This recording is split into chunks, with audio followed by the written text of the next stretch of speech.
وقبل سبحانه وتعالى إذا الفرج من الفاتحة إلى حضرة النبي محمد صلى الله عليه وسلم سر الفاتحة. بسم الله الرحمن الرحيم. الله وعلى الضالين آمين. أقف الحمد لله والصلاة والسلام على رسول الله سيدنا محمد بن عبد الله وعلى آله وصحبه ومن والاه ولا حول ولا قوة إلا بالله. أما بعد، قال المصنف رحمه الله ونفعني به وبعلومه في الدارين آمين. فصل في نواقض الوضوء. وينقض الوضوء أربعة أشياء: الأول الخارج من أحد السبيلين، القبول والدبور إلى المني. الثاني زوال العقل بنوم أو غيره إلا نوم ممكن مقعدته من الأرض. الثالث التقاء بشرتي الرجل والمرأة الكبيرين الأجنبيين. الرابع مس قبل الأدم أو حلقة دبره ببطن الكف أو بطون الأصابع. فصل فيما يحرم على المحدث. ومن انتقض وضوءه حرم عليه الصلاة والطواف ومس المصحف وحمله واللوح المكتوب للدراسة. ويحل حمله في أمتعة دراهم، ويحل حمله للصبي المميز ومسه للدراسة. فصل في أدب داخل الخلاء. يقدم داخل الخلاء يساره، وإذا خرج يقدم يمينه، ولا يحمل ذكر الله واسم رسوله ونحوه والقرآن. ويغطي رأسه ويبعد ويستتر، ولا يبول بماء راكد وقليل جار وجهر ومهب ريح وذل مكسود وثقب وتحت شجرة مثمرة، ولا يتكلم. ويستبرئ من البول ويقول إذا دخل: بسم الله اللهم إني أعوذ بك من الخبث والخبائث. وإذا خرج: غفرانك الحمد لله الذي أذهب عني الأذى وعافاني. الحمد لله رب العالمين والصلاة والسلام على النور المبين سيدنا مولانا محمد وعلى آله وصحبه أجمعين. أما بعد، فإن للوضوء فروض أي أركان، وتقدم ذكرها، وسنن ومكروهات وقد تقدم ذكرها. وللوضوء نواقض أي مبطلات. والمقصود أننا بالاصطلاح إذ لفظة الناقض إزالة الشيء من أصله، وليس هو مقصود هنا. المقصود هنا هي الأسباب التي ينتهي الطهر بوجود واحد منها، 4 بس. في المختصر والسفينة 4، في المنهاج 4. هي النواقض 4 لا خامس لها في مذهب الإمام الشافعي. إنما إذا كبر الكتاب زادت تفريعات على تلك النواقض وزادت المسائل فيها. فالنواقض المقصود منها الأمور التي ينتهي الطهر بوجود واحد منها 4. سيذكر المصنف لنا هذه 4، فليس هناك أمر خامس ينقض الوضوء غير هذه 4. Telah lalu kepada kita semuanya sudah dijelaskan tentang fardu-fardunya wudu. Fardu-fardunya wudu sama dengan rukun-rukunnya wudu. Kemudian sunnah-sunnahnya wudu juga sudah, makruh-makruhnya wudu juga sudah, semuanya telah dijelaskan yang kemarin. Saat ini kita membahas tentang apa saja yang membatalkan wudu, atau dalam bahasa Arab nawaqid. Nawaqid itu jamak naqid. Sebetulnya dalam bahasa Arab naqid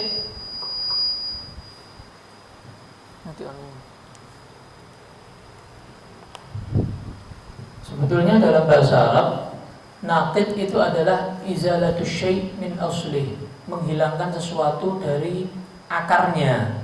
Jadi menghilangkan semuanya begitu ya. Tapi di sini yang dimaksud bukan itu. Yang dimaksud adalah apa? Kalau seandainya seorang yang punya wudu suci terjadi salah satu dari 4 ini, maka batal wudunya.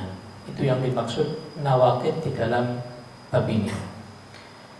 Intinya dalam kitab Mukhtasar Latif yang kita baca ini, pelajari ini, dalam kitab Safinatun Najah juga 4 sama, sampai kitab Minhajut Thalibin Imam Nawawi sama, yang membatalkan wudu ya 4. Tidak ada yang kelima, enggak ada. Hanya saja kalau naik kitab yang lebih besar, maka pembahasannya lebih luas. Jadi 4 ini lebih luas lagi pembahasannya. Jadi bukan berarti ada yang kelima. Kalau nambah kitab ada yang kelima, seterusnya enggak. Tetap 4, cuman lebih luas lagi furu'nya, pembahasannya, cabangnya. الناقض الأول الخارج من أحد السبيلين، والمقصود بالسبيلين الطريقين، طريق البول وطريق الغائط.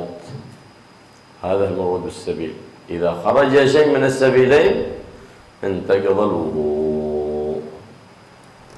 القبل أو الدبر معتاد أو نادر، معتاد كالبول والغائط، أو نادر كدود وعود أو ريح ينقض الوضوء.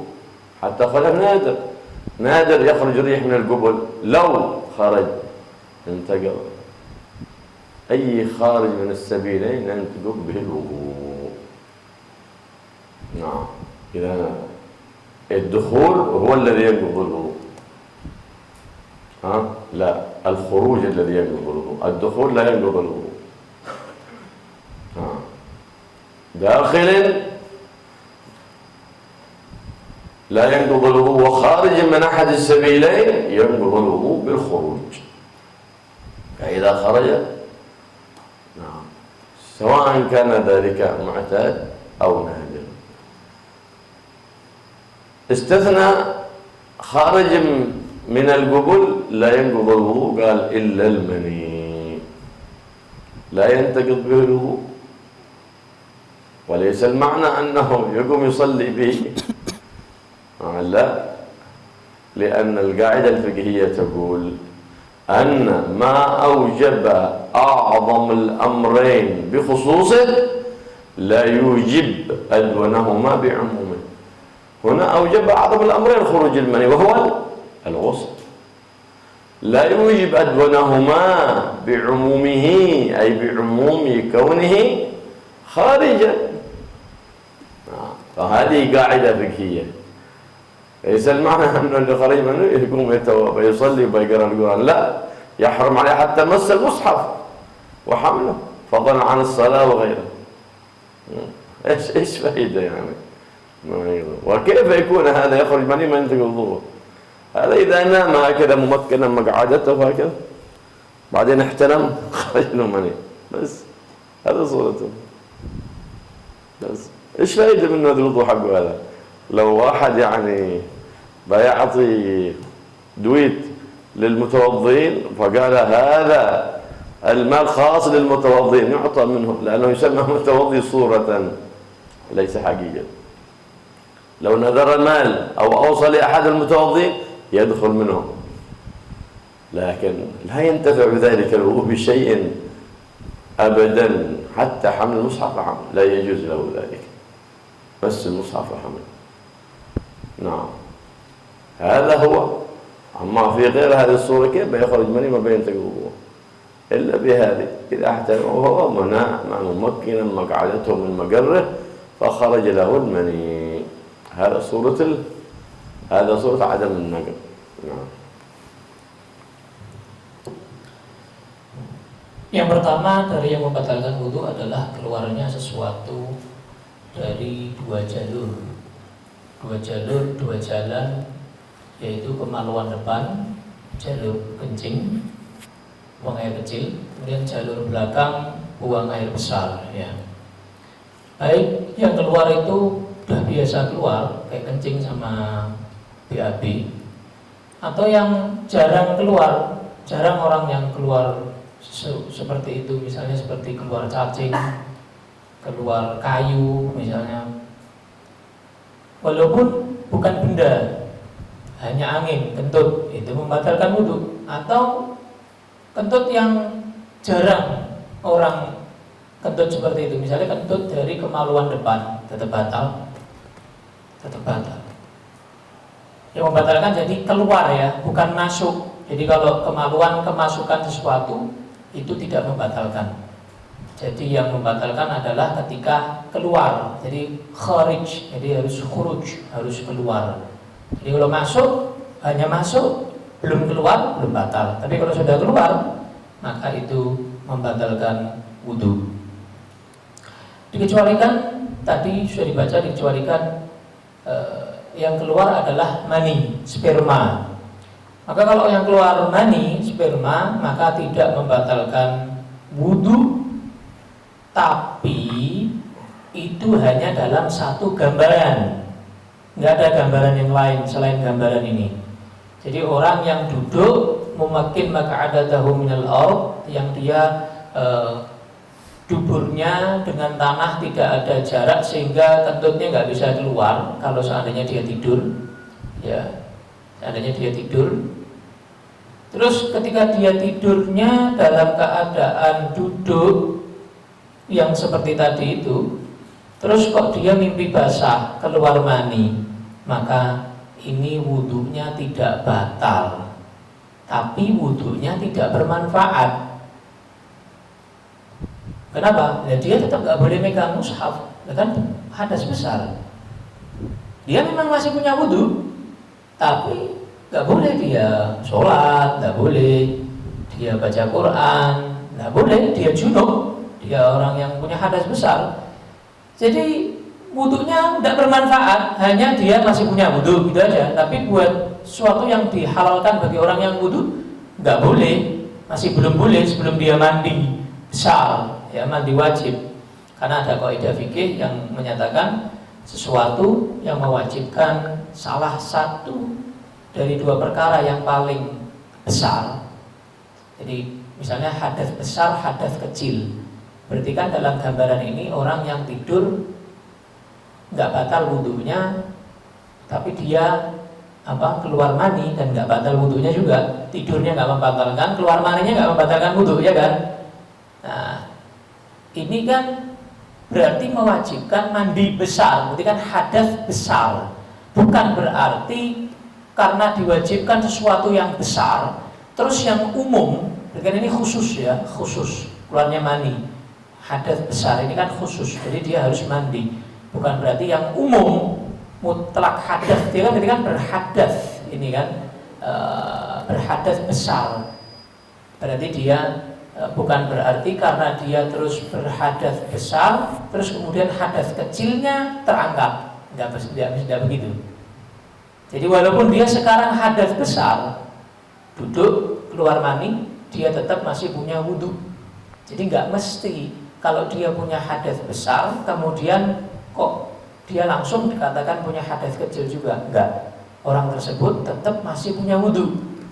Tapi nggak boleh ngapa-ngapa karena dia harus mandi besar dulu, melakukan mandi besar dulu. Jadi kalau misalnya, terus apa faedahnya? Ya kalau misalnya faedahnya wudunya apa, orang yang tidur tadi memakin makanan al-ard terus keluar mani. Apa faedahnya wudunya orang itu? Kan nggak bisa baca Quran, nggak bisa sholat. Kalau misal ada orang nadar mau ngasih sedekah ke orang-orang yang punya wudu, ya dia berarti masuk. Ya situ aja faedahnya, yaitu ada orang mau sedekah, siapa yang masih punya wudu? Misalnya ada yang mimpi basah tapi duduk, ya berarti dia dapat sedekahnya. Ya manfaatnya itu, misalnya contohnya manfaatnya seperti itu. Tapi kalau buat yang lainnya ibadah masih belum bisa. Wal mani الذي هو طاهر ولا ينقض الوضوء ويوجب الغسل بالنسبة للرجل ماء أبيض لزج يعرف بتدفقه حين خروجه ولذة. وفي المرأة في الغالب يكون أصفر. خرج بالمني المذي فهو حكم البول ونجس، وهو ماء رقيق لزج يخرج عند ثوران الشهوة، حكم البول، ينقض الوضوء ويجب غسل الثوب والبدن منه. وخرج به الودي والولي ماء أبيض كدر يخرج عند حمل شيء ثقيل أو تيبس الطبيعة، يقال هذا ولي، حكم البول نجس ويجب وينقض الوضوء. نعم.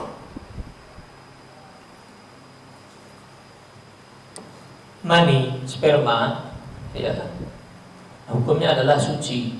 Hukumnya suci, tidak membatalkan wudu, ya, tidak membatalkan wudu. Dan mani itu ciri-cirinya atau definisinya adalah cairan yang warnanya putih. Biasanya kalau laki-laki putih, kalau perempuan biasanya warnanya agak kekuning-kuningan, ya, lengket, dan biasanya ciri-cirinya juga adalah keluarnya menyendat-nyendat. Jadi keluarnya nggak langsung kayak kencing, tapi menyendat-nyendat dikit-dikit gitu. Beda lagi dengan madhi. Ada lagi cairan lain namanya madhi. Madhi ini hukumnya seperti kencing, hukumnya adalah najis. Ya sama, dia cairan tapi tidak selengket mani, ya. Dan keluarnya juga tidak selezat mani atau tidak menyendat-nyendat seperti mani seperti itu. Ada lagi yang ketiga, cairan namanya wadi. Nah, wadi ini agak keruh, jadi cairannya agak keruh. Itu wadi. Biasanya keluarnya setelah kencing atau setelah mengangkat barang-barang yang berat, maka keluar yang namanya cairan wadi, agak keruh. الناقض الثاني من نواقض الوضوء زوال العقل. بأي جمع من زوال ينقض الوضوء، سواء كان بجنون أو إغماء أو صرع، لو صرع انتقض الوضوء، أو باستخدام بنج، بالبنج هذا المخدر الذي يستخدم في العمليات، أو بنوم أو غير ذلك مما يزيل العقل ينتقض الوضوء. كل ما زال عقل الإنسان ينتقض الوضوء ولو لحظة. استثنى من ذلك قال إلا نوم ممكن مقعدته من الأرض أي من مقره، الأرض ليس بقيت، المراد ممكن مقعدته من الأرض أي من مقره. فإذا نام على هذه الحالة لا ينتقض الوضوء. وإذا نقص من شروط التمكين شرط من شروط التمكين انتقض الوضوء. فالشرط الأول أن ينام على هيئة التمكين، فلو نام رافع رجله هكذا هذا انتقض الوضوء. أو لبس حفاضة ونام أو عصب ونام انتقض الوضوء بالنوم، لأنه ممكن مقعدته. أن ينام على هيئة التمكين. الشرط الثاني أن ينتبه على الحالة التي نام عليها، فلو نام ممكن لكن انتبه على حالة غير التمكين، أو نام متمكن في هذا المكان فاستيقظ متمكنا في ذاك المكان، لا بد أن هذا الشخص يمشي وهو نائم أو يحبو وهو نائم اللا إرادي، فإذا انتقض وضوءه. الشرط الثالث أن يكون ممكنا مقعدته من مقره. المقر قد يكون الأرض، قد يكون الكرسي، قد يكون غير ذلك، المكان الذي هو مثبت إليتيه، والمراد المقعد هنا الإليتين. فإذا نام على هذه الهيئة ما ينتقض. الشرط الرابع أن لا يخبره بالنقض معصوم، ولا بيكون معصوم إلا إذا خرج سيدنا عيسى وخبره بالنقض. قال الشيخ بن حجر أو عدل، قال شوف سمعنا صوت خارج منك قمت وقت. الشيخ بن حجر إذا كان عدل يجب عليه قبول ويتوضأ. عند الإمام الرملي ما يجب ذلك. الشرط الخامس أن يكون معتدل الخلقة، لا سمن مفرط ولا نحف مفرط، لأن السمين المفروض المفروض قد يخرج منه الريح من غير شعور منه فينتقض وضوءه أن يكون معتدل الخلقة فإذا اجتمعت هذه الشروط لا ينتقض. إذن النوم ليس هو ناقض بنفسه في مذهب الإمام الشافعي إذا اجتمعت فيه هذه الشروط، فإذا نقص منها شرط فينتقض وضوءه بالنوم.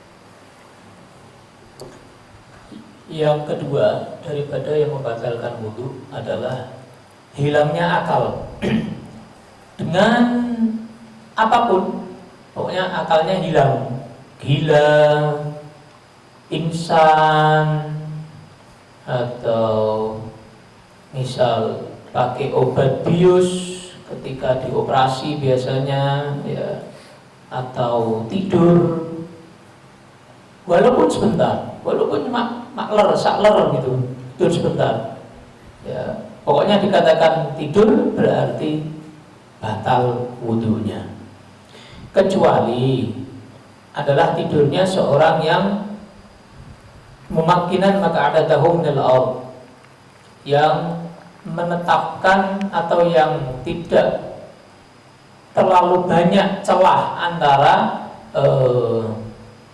duburnya, lubang duburnya dengan ard. Ard ini kan kalau dalam bahasa Indonesia bumi, tapi yang dimaksud di sini nggak harus bumi, karena nggak mesti bumi yang kita injek kan, ya memang bumi, cuman kadang ada karpetnya, ada lantai atau misalnya kursi ya, maka yang dimaksud adalah makorihi. Ard yang dimaksud adalah makor, tempat dia menetap, duburnya, lubang duburnya itu menetap di mana, yaitu yang dimaksud mumakkinan maka ada tahu minal ard ay makorihi. Ada 5 syarat, berarti ada 5 syarat seorang yang duduk tidak batal wudhunya, itu ada 5 syaratnya. Yang pertama tadi, tidak ada celah ya, dari yang pertama itu tidak ada celah antara apa? Antara lubang duburnya dengan tempat duduknya, tidak ada celah. Nah, celah nanti akhirnya dia ketika tidur bisa keluar angin, buang angin kan, bisa keluar. Yang kedua, dia betul-betul dia dalam keadaan duduk. Yang kedua, dia dalam keadaan duduk ya. Jadi kalau seandainya dia misalnya tidur kok kakinya keangkat satu, berarti kan nggak mumakkin, karena bisa keluar angin nanti akhirnya ketika dia tidur. Atau tidurnya terlentang, tapi lubang duburnya di tali misalnya, atau dikasih perban gitu, biar nggak keluar, nggak bisa, karena nggak duduk, jadi harus duduk. Yang kedua, dia bangun dalam keadaan dia tidurnya seperti apa, ya bangunnya begitu. Jadi kalau misalnya tidur di tempatnya saya ini, misalnya tempatnya anak tidur di sini, ya kok bangunnya di sana, ya ini berarti batal, karena dia bangun bukan dalam keadaan awal dia tidur. Berarti saat dia tidur pindah-pindah, berarti kan pantatnya keangkat berarti. Kemudian yang selanjutnya, syarat yang berikutnya, yang keempat, tidak ada seorang yang mengabarkan wudunya batal. Misalnya ada yang bilangi, tapi seorang yang maksum ya, Nabi, ini nggak akan terjadi kecuali kalau nanti zaman Nabi Isa. Misal Nabi Isa ngasih tahu, kamu tadi pas tidur duduk tadi kamu kentut. Nah ini berarti kita wajib percaya, berarti batal. Tapi kalau orang yang adil, tidak pernah berbuat dosa, orang yang adil tidak pernah berbuat dosa, ya, kita ketahui orang ini nggak pernah berbuat dosa, nggak pernah bohong, kok ngasih tahu kita, maka khilaf antara Imam bin Hajar dan Imam Romli. Menurut Imam Romli nggak wajib kita percaya, walaupun dia nggak pernah bohong, jadi kalau kita tetap ya tidak batal, anak kan nggak tahu, anak kan memenuhi syarat, ya berarti ini lanjut aja nggak apa-apa. Ini menurut Imam Romli. Tapi menurut Imam bin Hajar, kalau orang itu adil, maka harus diterima pendapatnya atau yang disampaikan, karena dia nggak pernah bohong, berarti wudu'mu batal. Itu menurut Imam Ibn Hajar. Syarat yang kelima adalah seorang tersebut adalah seorang yang fisiknya normal, tubuhnya itu normal, nggak terlalu gemuk, nggak terlalu kurus. Karena kalau terlalu gemuk, terlalu kurus itu postur tubuhnya berbeda. Jadi menetap di buminya itu pun, menetap di tempat duduknya pun juga berbeda. Jadi bisa kelepasan, keluar angin itu juga bisa kelepasan, walaupun dia mumakin maq'adatahu minal ard, karena dia terlalu gemuk atau terlalu kurus. Jadi tidur itu sendiri dalam mazhab Syafi'i bukan itu yang membatalkan wudu, karena ada tidur yang tidak membatalkan wudu, tapi hal-hal yang tidak memenuhi syarat ini baru itu yang membatalkan wudu. Tidur yang tersebut yang membatalkan wudu. بهذه الشروط لا ينقض النوم عند المشايخ، لكن هناك من العلماء من يقول بالنقض، فلهذا يندب الوضوء خروجا من خلاف بعض العلماء القائلين أن النوم ينقض ولو مع هذه الشروط، لقوله صلى الله عليه وآله وسلم: العينان وكاء السهم. العينان وكاء السهم، السهم الدبر، أي بهبها العين مثل الوكاء على فم القربة يربط هكذا، هذا قال وكاء، الخيط الذي يربط فيه بهم القربة حتى لا يخرج الماء، أو الغطاء حق القارورة اللي تغطي به القارورة، هذا وكاؤها حتى لو مالت ما يخرج ما فيها، هذا الوكاء حقها. شبه العينين بالوكاء للسهي للدبر، أي ما دامت مستيقظة فلا يخرج من الإنسان، فإذا نام صار مظنة الخروج. Walaupun memenuhi 5 syarat tadi, akan tetapi ada ulama di luar madhab Imam Syafi'i yang menyatakan tetap batal. Jadi walaupun tidur memenuhi syarat 5 tadi, kan madhab Syafi'i kan nggak batal, tapi di luar madhab Syafi'i menyatakan batal. Jadi sunnah, walaupun kita tidur nggak tidur yang memakin tadi itu tidak membatalkan wudu, tetap sunnah setelah tidur, walaupun dalam keadaan seperti itu tidak batal menurut Imam Syafi'i, tetap disunahkan untuk kita wudu khurujan dari khilaf, supaya selamat dari perbedaan pendapat 4 mazhab ya.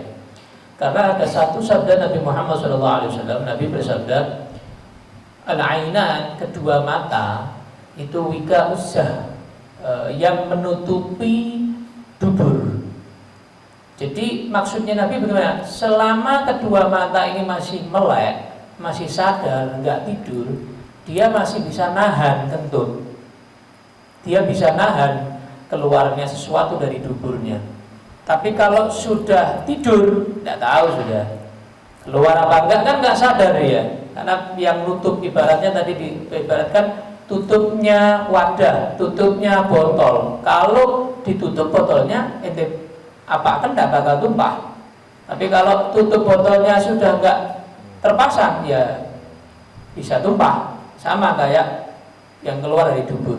Kalau mata sudah tidur, tidak tahu apa yang tumpah di situ.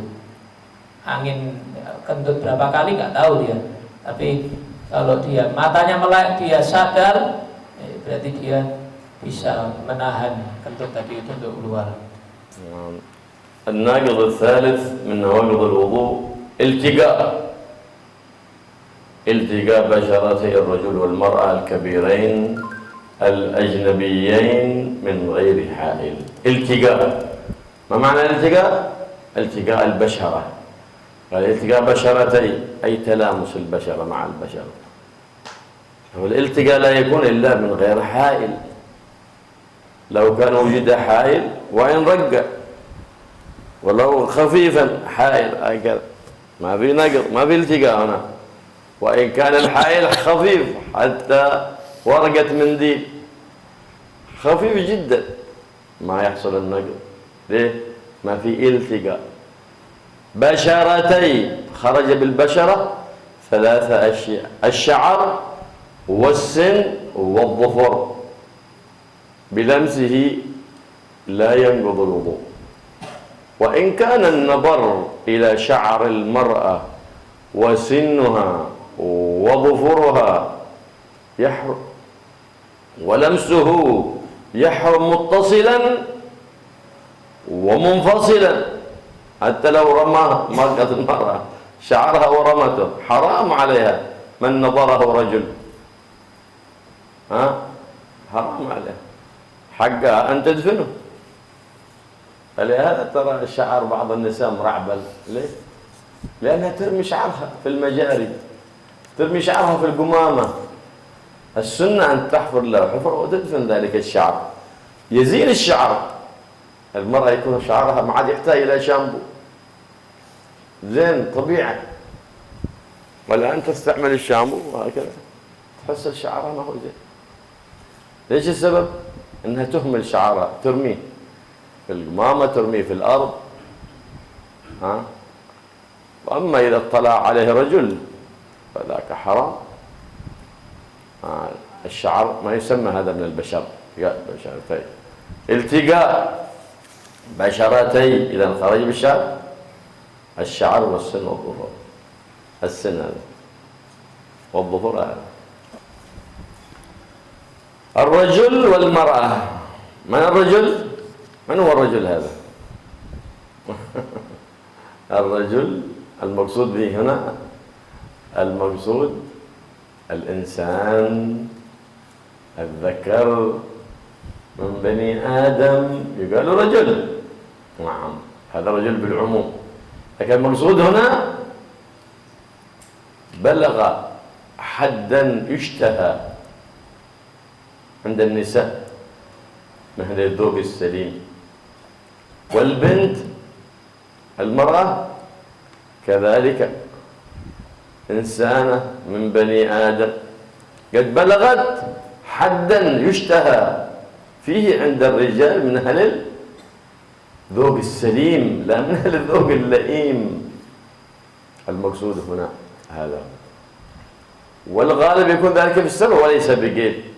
فلو كبر جسم الولد أو البنت كبيرا في 6 سنوات صار يكبر، ولو صغرت حجمها وهي في 7 أو 8 سنوات لا ينظر إليها فلا تنظر. هذا المقصود بالرجل والمرأة الكبيرين، أي بلغ حدا يشتهى فيه، أي الولد عند النساء من أهل الطباع السليمة، كالسيدة نفيسة بنت حسن الأنور بنت زيد الأبلج بنت حسن المثنى بن الحسن الصبط بن علي بن أبي طالب بن فاطمة الزهراء. هذه الذوق السليم. أو بلغت البنت حدا يشتهى به من أهل الرجال من أهل الطباع السليمة، كالإمام الشافعي محمد بن إدريس من أهل الذوق السليم، خرج من أهل الذوق اللئيم الذي يشتهي ما لا يشتهيه الإنسان ذو الذوق السليم، فإنه يشتهي حتى صورة ويشتهي حتى جدار أو بهيمة.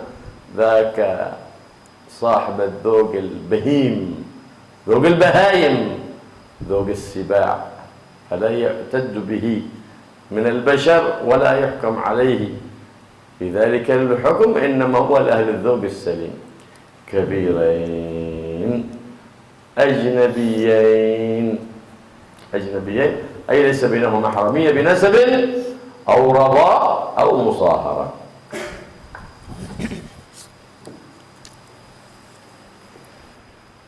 Hal yang membatalkan wudu yang ketiga adalah bertemunya dua kulit antara laki-laki dan perempuan yang sama-sama besarnya dan ajnabiyyain, bukan, tidak ada hubungan saudara. Maksudnya bagaimana? Pertama tadi iltiqa adalah pertemuan, jadi harus bertemu, nempel, gitu ya.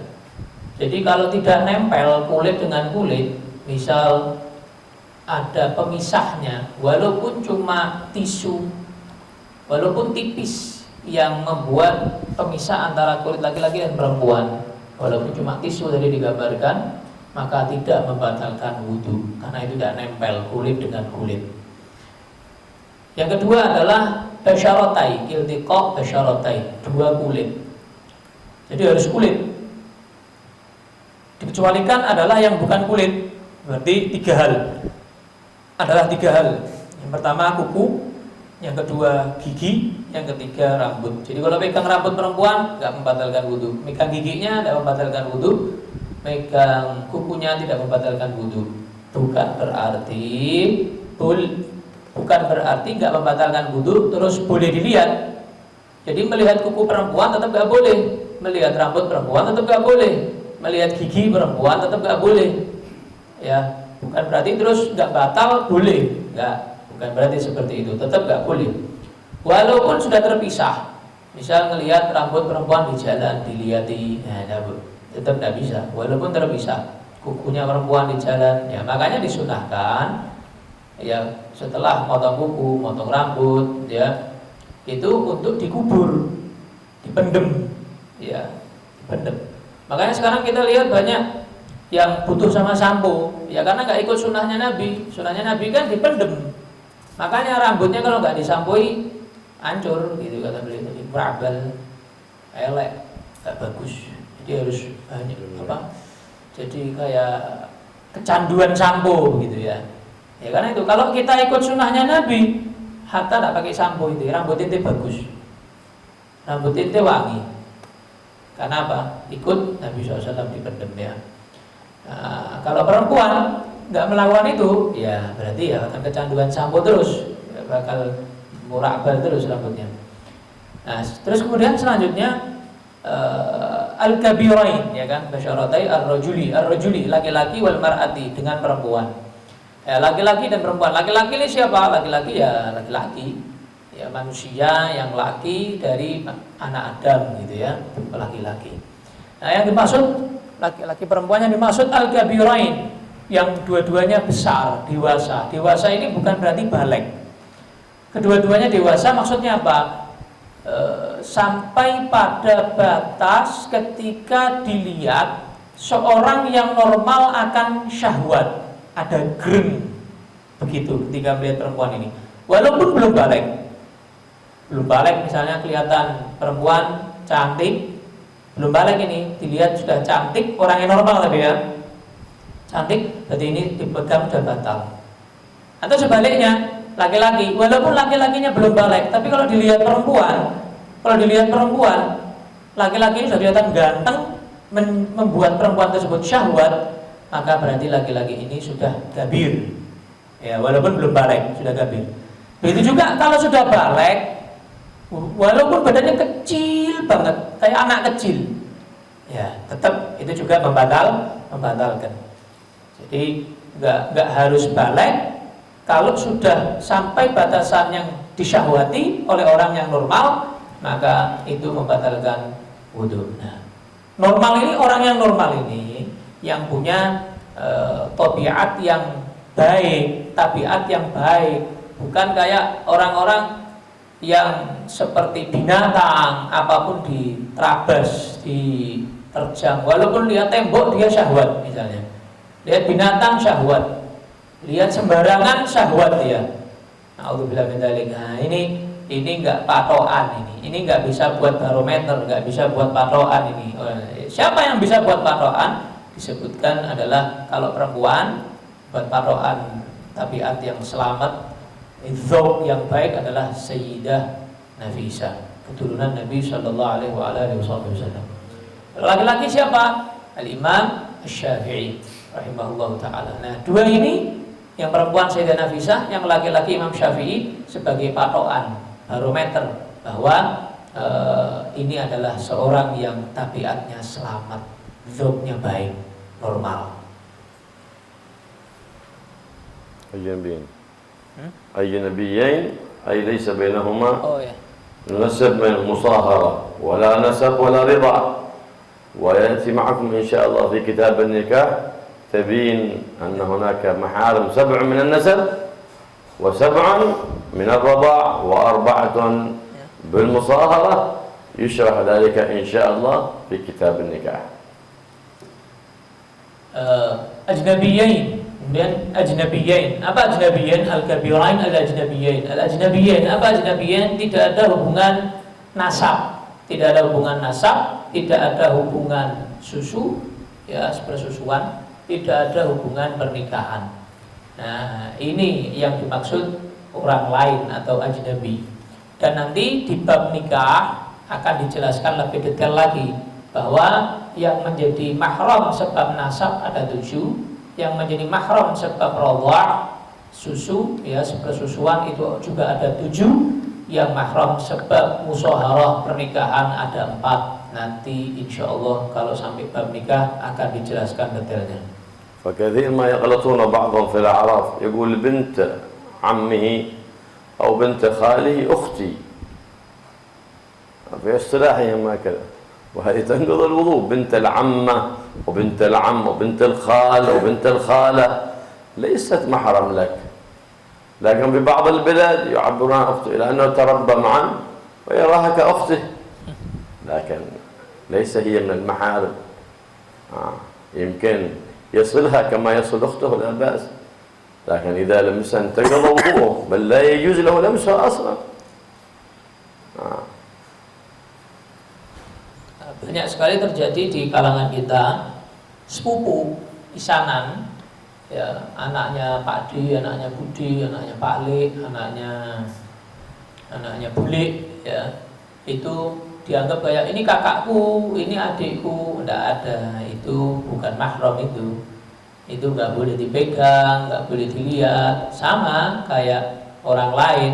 Ya labas, nggak apa-apa kalau itu cuma silaturahim lebih kepada sepupu, ya silaturahim, hubungan kerabat, anak-anak Pak D, anaknya Budi, tidak apa-apa kalau begitu.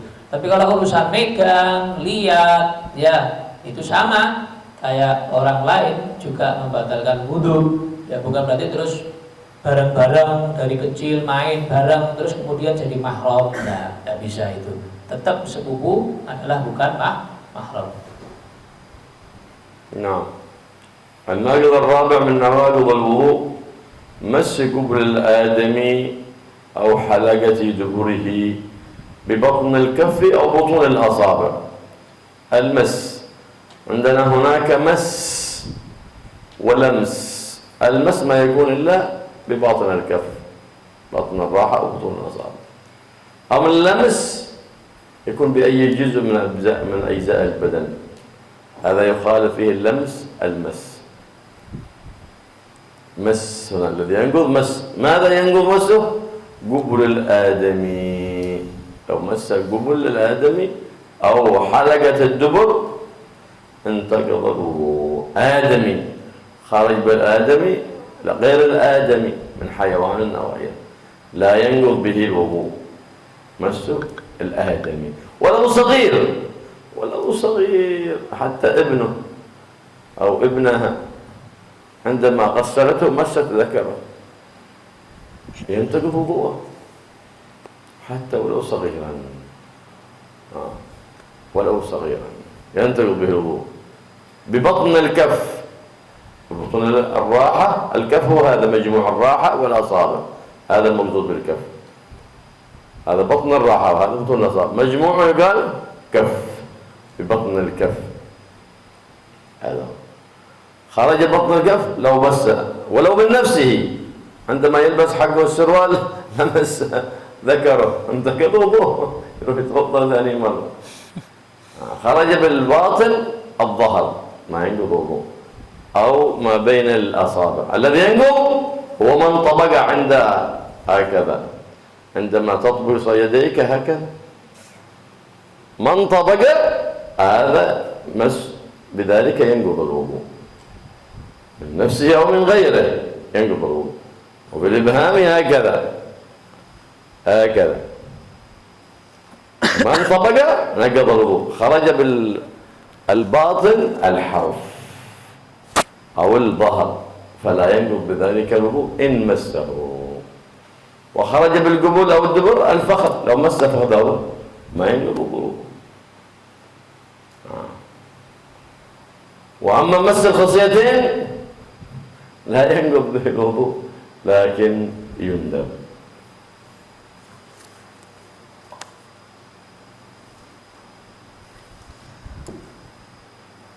Yang keempat daripada yang membatalkan wudu adalah menyentuh kemaluan depan manusia dengan batinnya telapak tangan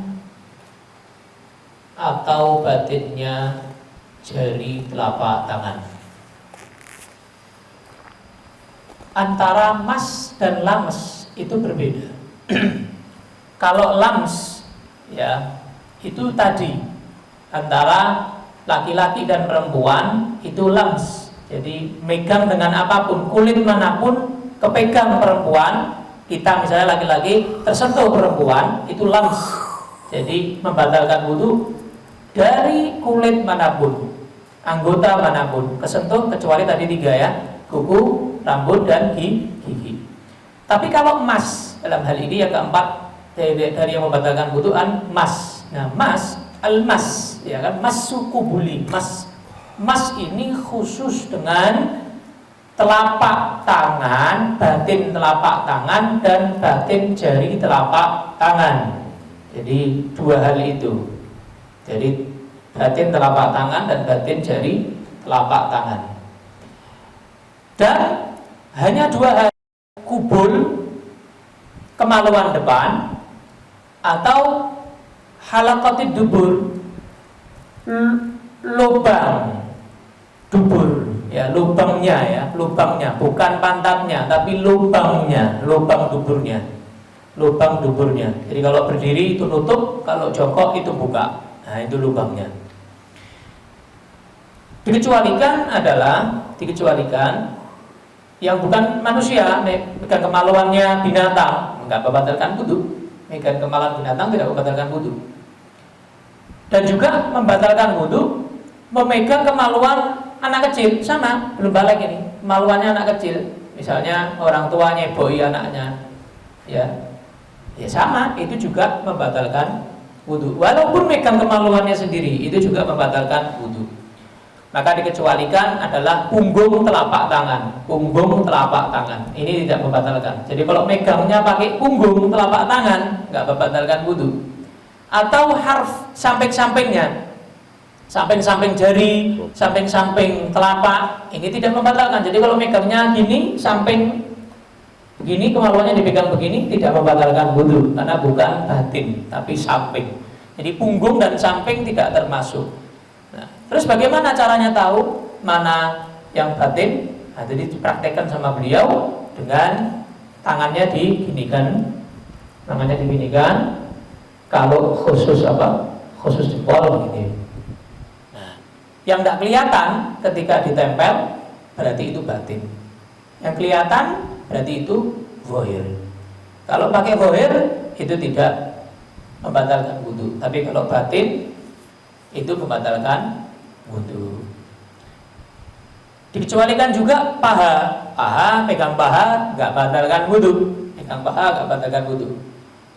Dikecualikan juga 2 telur ya di bawah kemaluan. Nah, pegang itu bagaimana hukumnya? Tidak membatalkan wudu, tapi sunnah wudu. Jadi tidak batal, tapi sunnah wudu ya, karena mendekati. فهذه هي نواقض الوضوء الأربع. وما يعتقد بعض العوام من أن الاستقاء أو خروج القي ينقض الوضوء، ليس بصحيح. لا ينقض الوضوء القي، ولا ينقض الوضوء خروج الدم من جرح أو غيره، من بذرة أو غير ذلك، لا ينقض به الوضوء. هذه هي النواقض فقط، لا ناقضة خامسة بعدها. Maka bukan termasuk daripada yang membatalkan wudu adalah yang diketahui atau difahami telah mengakar di masyarakat awam, yaitu adalah muntah. Kalau muntah membatalkan wudu tidak ada. Tadi 4 tadi kan tidak ada muntah. Maka muntah nggak membatalkan wudu. Atau keluar darah, misalnya luka, keluar darah, ya muntah darah misalnya, atau mimisen. Nah itu juga tidak membatalkan wudu. Nggak ada tadi kan. Membatalkan wudu mimisen itu kan tidak ada. Nah, maka itu adalah pemahaman yang salah di kalangan orang-orang awam. Jadi hanya 4 tadi tok, 4 pil tadi, tidak ada yang kelima. Jadi hanya 4 tadi yang telah dijelaskan tadi. ومن انتقض وضوءه أي انتهى طهره يحرم عليه أشياء. أولا الصلاة فرضا ونفلا، ولو نحو صلاة كسيدة التلاوة وسيدة الشكر، صلاة الجنازة تحرم على من انتقض وضوءه الصلاة.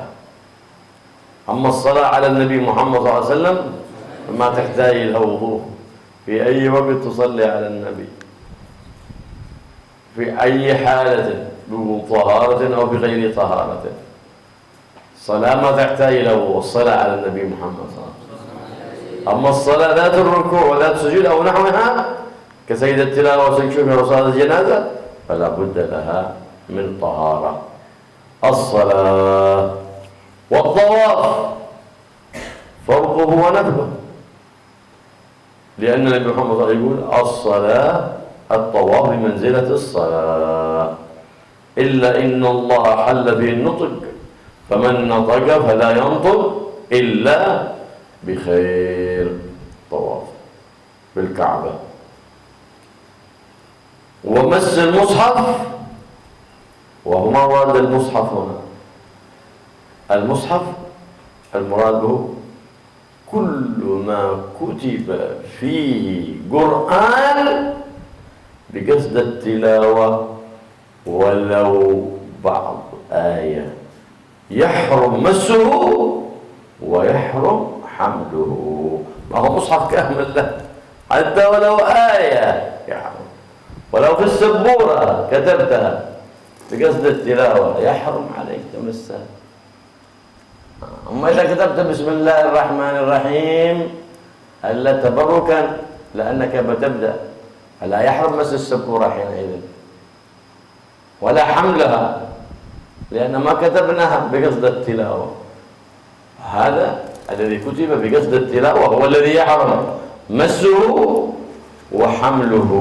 ولهذا قال واللوح الذي كتب للدراسة، خرج هناك لوح لم يكتب للدراسة، إنما كتب آية من القرآن عزيمة تميمة يحملها تحصين من العين من السحر، ما يحرم حملها على غير الله، على غير المتوضئ.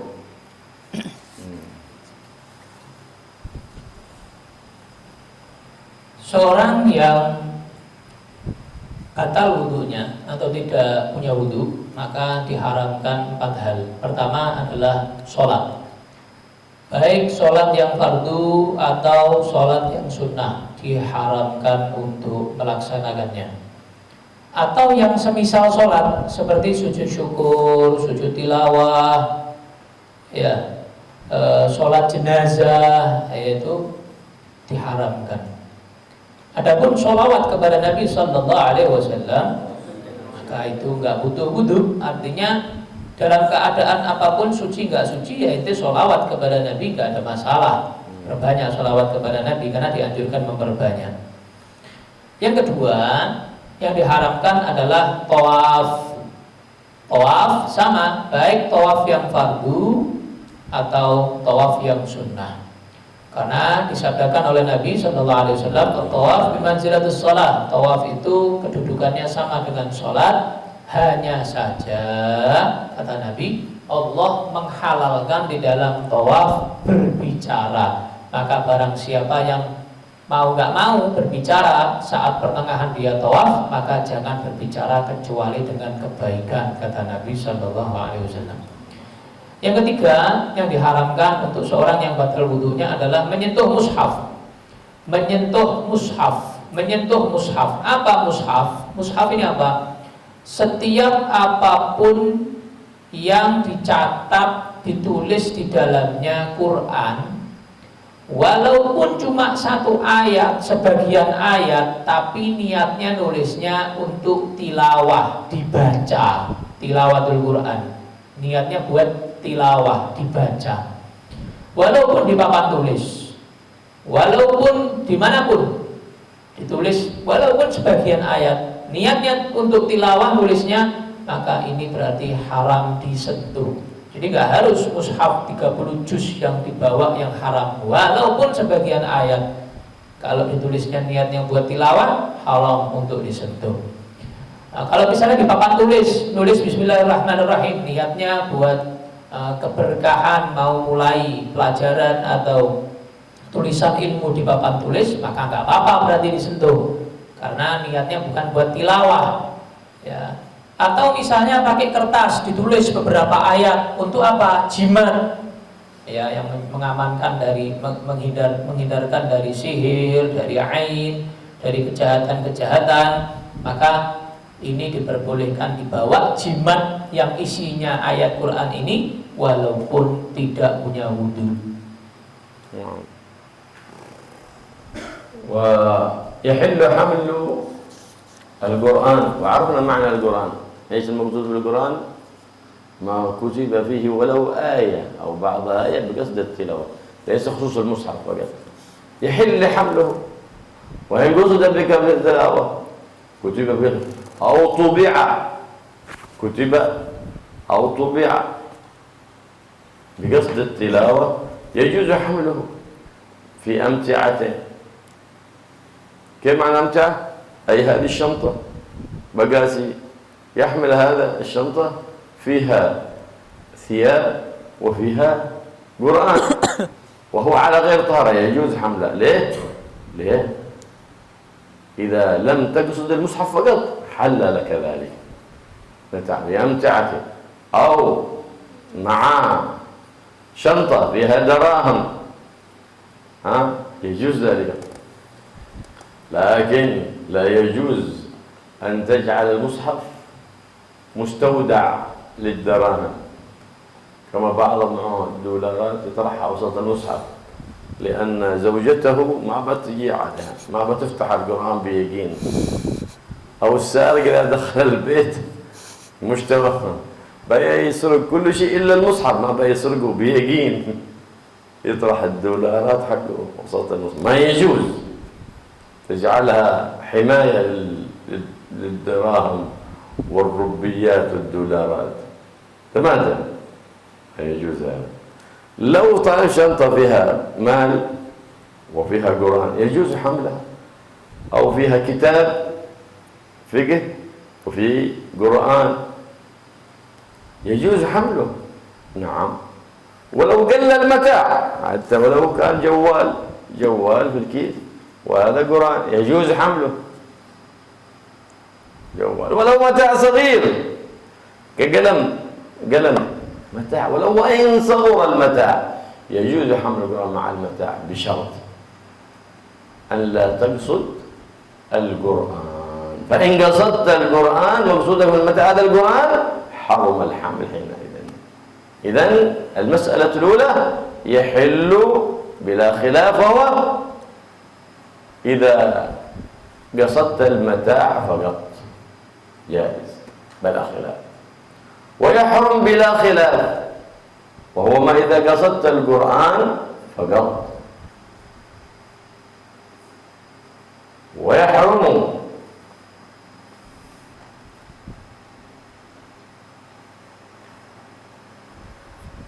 عرفت هذه مسألتين، بقيت معنا مسألتين. أهي مسألة إذا أنت أطلقت أو شركت يحل عند الشيخ بن حجر ويحرم عند الرمل. الإطلاق مثال ذلك أنت لم تقصد هذا ولا هذا إطلاق. أو أشركت قصدت المتاع وقصدت القرآن يحل عند الشيخ بن حجر ويحرم عند الرمل. Yang keempat daripada yang membatalkan, yang diharamkan untuk seorang yang tidak punya wudhu adalah membawa mushaf atau megang. Dikecualikan adalah, artinya diperbolehkan membawa mushaf kalau bersamaan dengan barang yang lain, misal di dalam koper, dalam tas, dalam kresek, gitu ya, wadah. Ada Quran sama selain Quran, ada pakaiannya, ada uang, misalnya di maten tadi kan darohim, di maten ada darohim, misalnya sama uang, ada Quran sama uang dirham, nggak apa-apa dibawa karena bersamaan, walaupun dia nggak punya wudhu, halal hukumnya. Tapi nggak boleh kalau Quran dijadikan tempat menyimpan duit, ini nggak boleh. Misal uangnya takut diambil istrinya, misalnya disimpan di dalam Quran, karena dia tahu istrinya nggak mungkin buka Al-Quran, istrinya nggak pernah baca Al-Quran misalnya. Atau dia nyimpan uangnya ada di dalam Quran supaya kalau ada pencuri nggak mungkin ngelirik Al-Quran, ngambil Al-Quran. Yang diambil mesti barang-barang yang berharga, ya. Al-Quran nggak diambil, jadi dia nyimpan uangnya di dalam Qurannya situ. Ini haram, tidak boleh Quran dijadikan buat tempat penyimpanan, tidak boleh, ya. Kemudian seperti kitab yang lain, nggak murni mushaf, seperti kitab fikih, ya boleh seorang yang nggak punya wudhu megang kitab fikih walaupun di dalamnya ada Al-Quran, ya, karena ada hal yang lain yaitu ilmu fikih, gitu ya. Atau dia membawa Al-Quran dengan barang yang lain tapi barangnya kecil, ini nggak apa-apa juga walaupun barangnya kecil, seperti HP misalnya sama Quran, di tasnya isinya HP sama Quran, ini nggak apa-apa, nggak punya wudhu dia nggak apa-apa. Atau pensil, pulpen, Quran dalam tasnya cuma Quran sama pulpen, pulpennya kecil, tidak apa-apa, ini boleh, ya ini boleh, tapi ada syaratnya. Syaratnya apa? Yang pertama, nggak boleh. Syaratnya apa? Tidak boleh bermaksud Quran. Jadi kalau dia bawa barang, misalnya baju, Quran dan lain-lain, dia tujuannya ngangkat itu buat ngangkat Qurannya, dia nggak punya wudhu, tujuannya hanya Quran, maka ini hukumnya tetap haram, walaupun ada barang-barang yang lain, ada amtiah yang lain, tetap haram. Jadi ada 4 masalah kesimpulannya, beliau simpulkan ada 4 masalah. Berarti seorang yang nggak punya wudhu bawa mushaf dengan barang yang lain, ini ada 4 masalah, kesimpulannya 4. Pertama, haram tanpa khilaf. Haram, nggak ada perbedaan pendapat, haram. Apa? Kalau tujuannya hanya Quran yang dibawa, walaupun ada barang yang lain, karena dia beralasan biar boleh bawa Qurannya, jadi dia ingin bawa Qurannya, toh tidak boleh ini. Yang kedua, halal tanpa ada perbedaan pendapat. Kalau dia tujuannya hanya barangnya, misalnya dia nggak ada niatan bawa Qurannya, tasnya isinya pakaian sama ada Qurannya, dia niatnya membawa bajunya, nggak niat membawa Qurannya, dia hanya niat membawa bajunya aja, kebetulan ada Qurannya, berarti ini halal, nggak ada perbedaan pendapat, halal walaupun nggak punya wudhu.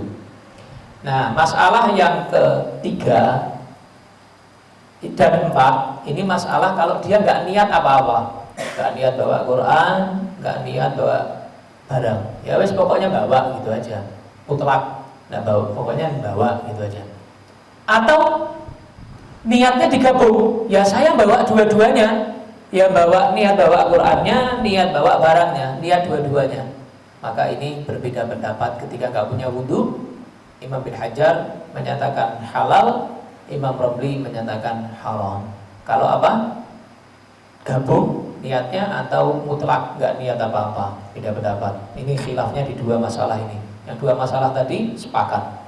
Wa ma jullida ma'al Quran ghairuhu atau tubi'a ma'ahu ghairuhu fayati fihi nafs at-tafsil alladhi dhakarna fi al-4 al-masail ka hukmi haml al-mushaf ma'a al-mata'.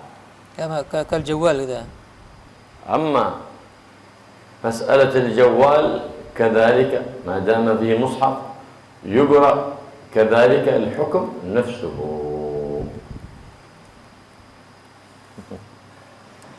Dan yang dicetak atau dijilid digabung dengan Al-Quran, misalnya ada Al-Quran dijilid dengan kitab apa lainnya, jadi gabung jadi satu gitu dengan Al-Qurannya. Ini sama tafsirnya, perinciannya seperti tadi, 4 masalah tadi, perinciannya sama, ya. Sama kayak HP juga. Kalau aplikasi Quran di HP-nya itu dibaca sama dia, ya, maka tafsirnya sama. Berarti dia hukumnya sama ketika aplikasinya dibuka, ya, dibaca tadi itu, maka perinciannya sama. Jadi kan dia bawa mesin HP plus Quran aplikasi yang dibaca itu. Ini juga sama tafsirnya seperti perinciannya seperti 4 perincian tadi. الصبي غير المميز لا يجوز تمكينه من المصحف بحال حرام. تقول ولد صغير خذ المصحف هذا اطرحه هنا، غير مميز حرام بلا خلاف. أما الصبي المميز فيه تفصيل، هل يجوز حمله ومسه لغير الدراسة؟ لا. أما للدراسة للتعليم يحمله، حمله ومسه جائز إذا كان بيتعلم المصحف، جائز ذلك ولو على غير وضوء. ليه؟ لأن الصغير هذا قد يسهل عليه أن يحفظ الوضوء دائما، فلهذا سهل عليه في التعليم. أما في غير التعليم لا يجوز أن يحمله أو يمسه لغير التعليم. أما له من مصحف أو لوح كتب للدراسة يجوز ذلك للتعليم. وأما لغير التعليم بالنسبة للميز لا يجوز خلافا لبعض العلماء.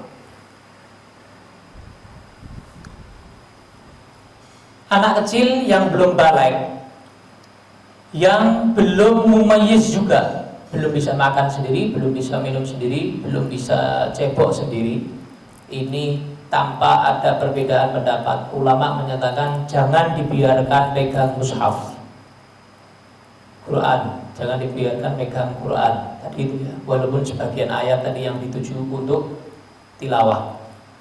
Haram, tidak ada perbedaan pendapat membiarkan anak yang belum tamyiz pegang Quran atau mushaf. Adapun anak kecil yang belum balik tapi sudah mumayyiz, sudah bisa makan, minum, cebok sendiri, kalau anak tadi itu buat ngaji, misalnya ngaji TPQ, ngaji Madin, berangkat gitu ya, ngaji Quran tadi itu buat ngaji, buat taklim, buat belajar, maka boleh, tidak apa-apa. Karena sulit anak kecil untuk jaga wudhu, anaknya diajari wudhu, nanti dia bakal nanti pertengahan jalan, tidak apa-apa. Tidak punya wudhu, tidak apa-apa. Karena sulit jaga wudhunya kalau anak yang belum balik tadi itu. Tapi kalau anak yang belum balik, walaupun sudah mumayyiz, tapi tidak dengan tujuan untuk taklim, belajar, TPQ misalnya, tidak ada tujuan itu, cuma megang-megang tok, maka haram, tidak boleh dibiarkan megang, karena nanti bisa dihinakan nanti Al-Quran, mushaf sama anak-anak ini. Tapi masih ada perbedaan pendapat, masih ada khilaf antara ulama tentang anak ini. ينبغي للمؤمن أن يعتني بالوضوء ويكون دائما على وضوء وعلى طهارة، لأن النبي محمد صلى الله عليه وسلم قال الوضوء سلاح المؤمن، يحفظك من الوساوس، يحفظك من العين، نعم يحفظك من أشياء كثيرة، خصوصا طالب العلم ينبغي أن يعتني بالطهارة دائما، طهارة الظاهر وطهارة الباطن. طهارة الظاهر بالوضوء والحفظ من النجاسات، وطهارة الباطن من الخبائث، من حقد وحسد وبغضاء وغير ذلك من عجب أو رياء. نعم، فإن من واظب على الطهارة من طلبة العلم سريعا ما يفتح عليه في العلوم، ومن أهمل طهارة الظاهر والباطن فإنه لا يفتح عليه حتى يطهر ظاهره ويطهر باطنه. فحينئذ هناك اثنان من طلبة العلم، أحدهم كان يعتني بالطهارة والآخر في نفس الحلقة لكن لم يفتح عليه بشيء، فقال له الشيخ ذاك لوجود الطهارة أسرع بالفتح لفلان هذا الطالب، وأبطأ الفتح على فلان بسبب اعتنائه بالطهارة. والله يطهر باطننا ويطهر ظاهرنا من جميع الأدناس والأنجاس والأرجاس، ويجعلنا وإياكم من أهل الطهارة الظاهرة آمين. وأهل الطهارة الباطنة بجاه النبي محمد صلى الله عليه وسلم سيد الطاهرين والمطهرين والمطهرين، ويجعلنا وإياكم في طهارة دائمة في مكان مطهر وفي مكان طاهر دائما نكون على الطهارة. يا مطهر الباطن والظاهر طهر بواطننا وظواهرنا بحرمة الطاهر المطهر المطهر محمد رسول الله صلى الله عليه وآله وسلم. Maka kita dianjurkan oleh Nabi untuk selalu dalam keadaan suci, punya wudu, berwudu ya. Karena dikatakan oleh Nabi bahwa wudu ini senjata atau perisai orang mukmin ya, perisai. Perisai dari apa? Dari waswas, dari ain, dari apapun yang jahat akan menjaga kita ketika kita selalu punya wudu. Wabil khusus lebih istimewa lagi, khusus lagi talib ilm, santri. Ya, santri itu ya harus jaga wudu, sudah harus jaga wudu, selalu dalam keadaan punya wudu. Dan sucinya bukan hanya suci wudu saja, tapi batinnya, zahir batin dia suci. Zahir seperti dia segera mensucikan najis, ya, segera dia batal, dia langsung wudu. Batin seperti dia membersihkan hatinya dari hasud, iri, dengki, benci dan lain sebagainya. Maka santri yang selalu dalam keadaan punya wudu, dia lebih cepat dapat futuh, lebih cepat dapat ilmu yang banyak dari Allah Subhanahu wa taala. Ya, maka seorang santri tidak akan mendapatkan futuh kecuali setelah membersihkan zahir dan batinnya. Dikisahkan dulu ada seorang dalam halaqah yang sama, kelasnya sama, tapi ada satu anak di halaqah tersebut, Masya Allah, hafalannya luar biasa, pemahamannya luar biasa, lebih pintar dari temannya yang satu halaqah, padahal satu kelas. Akhirnya syekhnya, gurunya, ustadznya menjelaskan, kalian mau tahu kenapa santri yang ini lebih? Karena dia selalu dalam keadaan punya wudu dan dia juga membersihkan batinnya. Maka mudah-mudahan doa tadi Allah mensucikan hati kita semuanya dari penyakit zahir, penyakit batin, dan sebagaimana kita di tempat mutahhar, Allah mensucikan kita semuanya berkat Nabi yang mutahhar, yang mutahhir, yang suci, yang mensucikan. Dan Nabi Muhammad adalah pemimpin manusia yang suci dan manusia yang disucikan. اللهم يا من فقه الخير الخير وعنم عليه، اللهم علمنا ما جهلنا وفق العمل ما علمنا وارزقنا الإخلاص ما علمنا وفيما عملنا يا رب العالمين، وطهر قلوبنا وقوالبنا وطهر ظاهرنا وباطننا يا حي يا قيوم يا ذا الجلال والإكرام، أصلحنا وأصلح بنا واجعلنا صالحين مصلحين، وقرب منا الخير وابعد عنا الشر من جميع المضار وشر ما تهجم الأيام والليالي يا رب العالمين، وبارك في هذا المعنى إن شاء الله وزكيه وينميه ويبارك فيه وفي كل من علم أو تعلم فيه، يجعله من الطاهرين المطهرين بجاه النبي محمد الرؤوف الرحيم يا حي يا قيوم يا ذا الجلال والإكرام، ويحفظنا إياكم من عين العائنين وحسد الحاسدين وأذية المؤذين وسحر الساحرين ومن كل خلق ذميم، ويبلغنا وإياكم ويوفقنا ويوفقنا لكل خلق حميد كريم بجاه النبي محمد الرؤوف الرحيم، وصلى الله على سيدنا محمد النبي الأمي وآله وصحبه وسلم، والحمد لله رب العالمين بسر الفاتحة. بسم الله الرحمن الرحيم. ضالين آمين. ربنا تقبل منا وتب علينا واغفر لنا ولجميعنا والحاضرين والناظرين وسائر رحمة من عندك تغنينا بها عمن سواك، وصلى الله على سيدنا وصحبه وسلم. قولي سبحان ربك رب العزة وسلام على المرسلين والحمد لله رب العالمين. سبحانك اللهم وبحمدك أشهد أن لا إله إلا أنت نستغفرك ونتوب إليك. آمين.